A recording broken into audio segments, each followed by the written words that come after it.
Welcome to FoxEncounter. I am your host, Fox. Please consider taking a few seconds to subscribe, drop a like on the video, and share it with your friends. Stay tuned for more content and enjoy the episode. Yeah, I actually, I am probably one of the last, 5% of people who still get DVDs or Blu-rays through Netflix. That seems, I can't imagine who else does that at this point, because people speak of it as if it's something that's defunct, and it's not. Now that you bring that up, I remember somebody did say that, like, somebody had brought up in a live stream that I was kind of listening in on. They're like, oh yeah, I still got my, I just ordered something from Netflix, and somebody brought it up, like, they still do that? I didn't even know that. Right. Yeah. No, but they still have it, and it's convenient because I kind of realized, I don't know how many, whenever I first got on board with Netflix, which might have been like around maybe 2012 or something like that, I kind of realized like, oh, they only have, but X amount of movies. And this is before like the originals came, the Netflix originals came along. So I realized, oh, okay, so if I want to see these films, then I should probably also have this. So that's always kind of been my kind of counterbalance. And then my mom, we watched all kinds of shows. So she was like, okay, well, guess what? I'll pay for Netflix. And if you want to pay for the DVDs, and now, of course, I pay for everything, which is totally fine. And, but yeah. So I had, so that was kind of my way of having access to certain films or certain things that weren't available on the streaming platform. And I think one of the best, and I've had a few, but I want to say one of the best experiences I've had with that is the film Into the Woods, because I went to go see it. It was like around Christmas time. I don't know if that was 2014, but I saw it. It's like it was enjoyable at one point, and then I was like, I don't know what's going on here. And we've shifted from this fairy tale into some weird post-apocalyptic everyone must die situation, and what's like everything's blue and dark and like, what's going on? And just when it got to the end, I was like, I don't know, I really don't know what to say. I'm a musical person, but it's been a while since I've walked away from a musical like being completely lost as far as what I was supposed to get from it. So I was like, well, this is based on an original musical. Maybe I should see if it's available. I looked it up on Netflix. I had it sent. I watched it.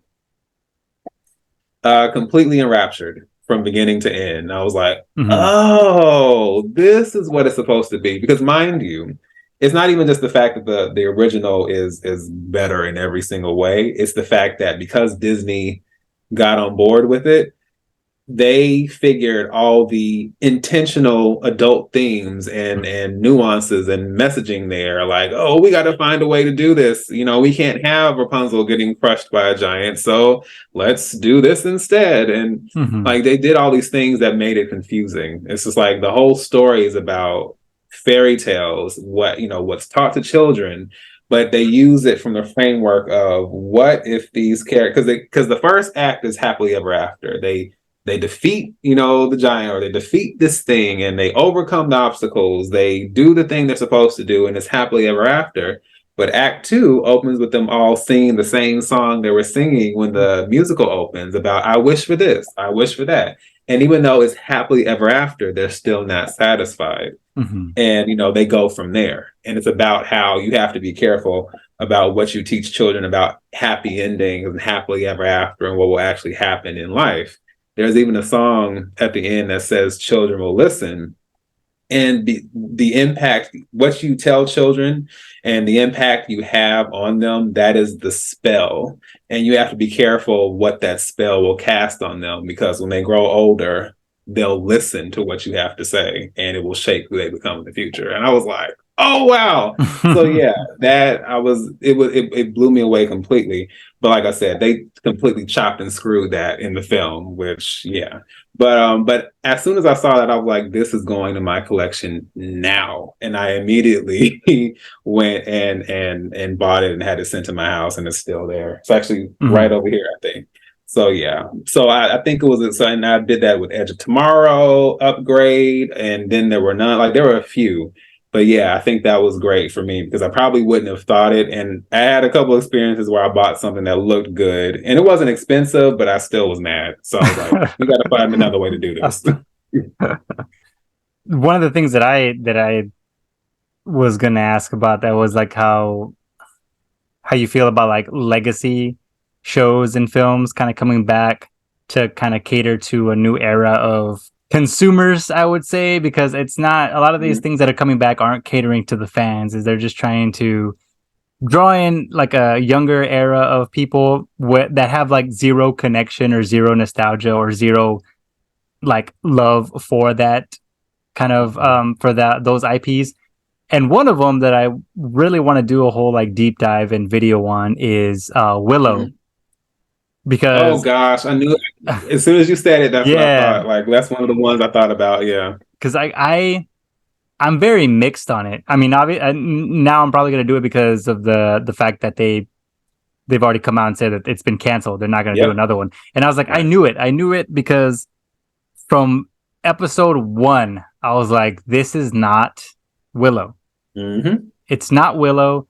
The fact that he's like a side character pretty much in his own story makes no sense. It's like you can really, that's when I know that these companies are just kind of banking on, like I said, the brand loyalty. They're banking on this name so they can get the viewers, but then they're alienating the old, the Hmm. old fans of it by being like, oh, it's not about you anymore, it's about the new generation. It's like the new generation has zero connection to this though. Hmm. Like you can't just say, oh, this is a new time, so it's for a newer audience. It's like, but the reason why this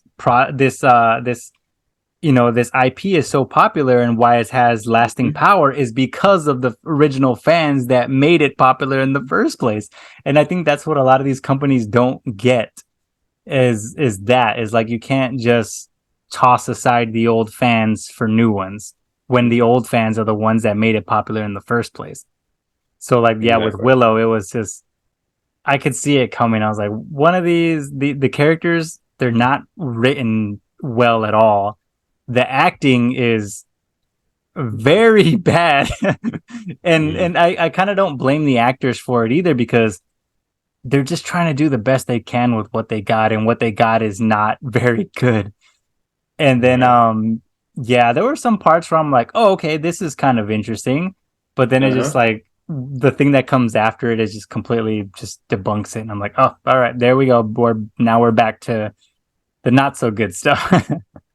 But Right. yeah, like I just had so much hope for it. But then when I saw that it was Disney doing it, I was like, all right, this could either be okay or it can just be really bad.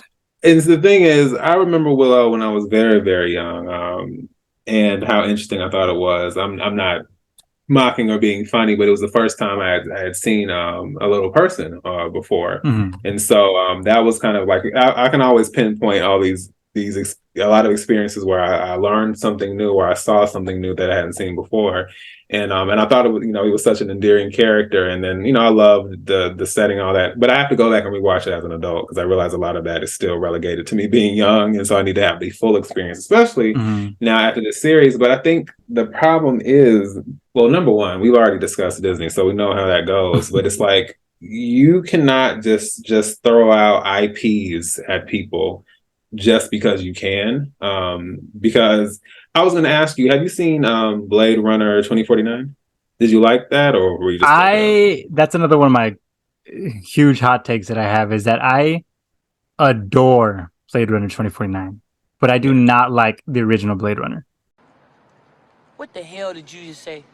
I think, and you can, if you want to expound on why you can, but I feel like that's a great example to me of a film that it's years, like decades apart, Mm-hmm. but it feels like the two are so in sync in a way. I understand you don't like the first one, I'm saying, but it feels like a continuation of the world. It doesn't feel like I don't know, it doesn't feel like something that's just been churned out, or something that has just been tossed on screen. Hey, let's do some Blade Runner sequel because people will Mm-hmm. watch it and we can do it. And like, it didn't feel like a cash grab. It felt like there was some care and some love, even, or just there was some I don't know, like there was some attention given to that film. Mm-hmm. And of course, we know that Blade Runner, the first or the second, is not something that has mainstream appeal in that way. But I think that's why it's so interesting to me, at least. But I think that that is a great example of a modern film that feels like it is, you know, kind of paying tribute to the, you know, kind of paying tribute to the foundation that was laid by the first one, and then like let's expand from there and do it with the same tools that made the first one great. Whereas I feel like now it's simply because, hey, people enjoy this IP, people like this, so let's come up with something that people will like, and in the process, let us make sure that.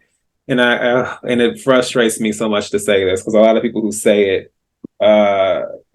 their commentary at some of the other stuff I don't vibe with, but I do think that the way they attempt to modernize certain things or check boxes or things like that, it really, not only are you making what could be very effective representation, and not just for the sake of, like, you could be doing something special with this, but you are simply doing it because you can appear as if you're being progressive. Like, we know what kind of people are in the world. So, like, please understand, I'm not saying that it's bad that it exists, but if there is not care and love and attention being done as you're making, as you're making these decisions and choices, then it all feels hollow. And no one wants to watch something that was special and made with care and had, you know, something quirky or lovable about it become this soulless, you know, remake or a soulless continuation. And that's kind of my issue.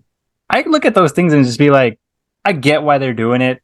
And sometimes I think it works. Other times I feel like, it does feel like, okay, we're just doing it just to do it.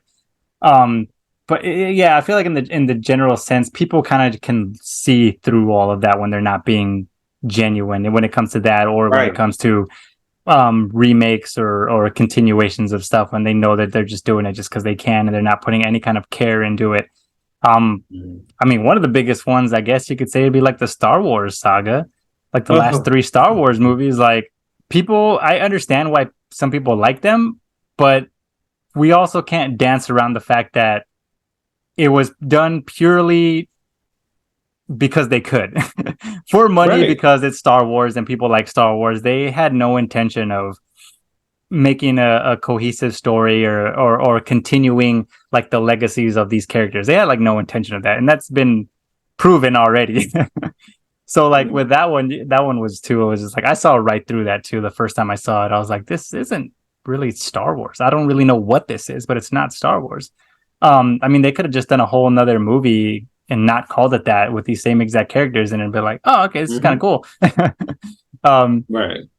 So yeah, it's kind of funny. But also, I always laugh about the fact that sometimes people get mad about the whole changing of like genders or race with some characters, which I find so intriguing and funny, because sometimes it's of a character who has very little to zero importance to the overall story, but yet we're getting mad about that. Like, who's who's really getting mad over like this third tier character? Like, no one cares. This character doesn't matter to the big picture. So why are we getting mad about that? That just kind of like shows the true character of some people in real life, and it's kind of funny to me. But like, I remember too, like when they change certain things about characters, it doesn't even have to be gender. It has, sometimes it's just like their personality. And I'll always laugh about it when it's like such a like a C or D list character, especially in comic books. They tend to do that a lot too, but it just comes down to the like whoever's playing them sometimes. Yeah, and that's another one where, and I feel like sometimes it's almost to your benefit to not have any awareness of source material, because it suddenly becomes this massive, you know, outrage.